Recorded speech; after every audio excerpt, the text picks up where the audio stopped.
Hi, today we are going to learn a beautiful structure. అదేంటంటే తనివి తీరా నిన్ను తనివి తీరా చూడాలని ఉంది, నీతో తనివి తీరా ఆడుకోవాలని ఉంది, ఇలా అంటూ ఉంటాం కదా. తనివి తీరా అనే దాన్ని ఇంగ్లీష్లో హార్ట్ఫుల్లీ అనొచ్చు. కొంచెం అడ్వాన్స్లో టు మై హార్ట్స్ కంటెంట్ ఇలా చెప్పాలి. ఇప్పుడు తనివి తీరా అనే దాన్ని సెంటెన్సెస్లో పెట్టి ఎగ్జాంపుల్స్ చూద్దాం. ఫస్ట్ సెంటెన్స్ ఈజ్ ఆమెని తనివి తీరా చూడాలని ఉంది. I want to see her to my heart's content.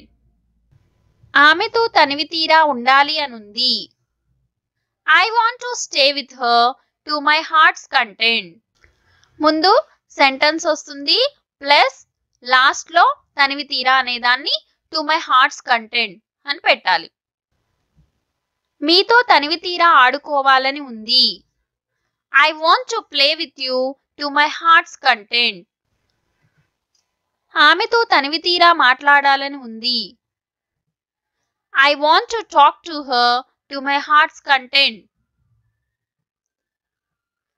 ఆమెను తనివి తీరా ముద్దాడాలని ఉంది.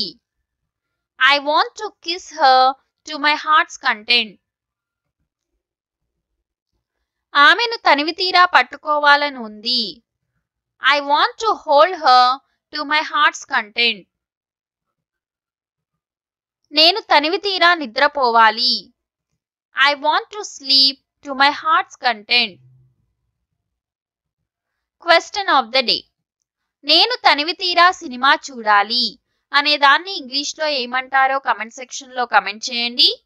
నిన్నటి ప్రశ్నకు జవాబు not a day goes by without annoying you. విసిగించకుండా నాకు రోజు గడవదు అని. మన ఛానల్ని సబ్స్క్రైబ్ చేసుకోండి, బెల్ ఐకాన్ యాక్టివేట్ చేసి ఆల్ అనేది ఎనేబుల్ చేసుకోండి. ఈ వీడియో మరికొందరికి రికమెండ్ అవ్వాలంటే ఖచ్చితంగా మీ లైక్స్ అండ్ షేర్స్ చాలా ఉపయోగపడతాయి. వీడియో నచ్చితే లైక్ చేయండి మరియు షేర్ చేయండి. Thank you.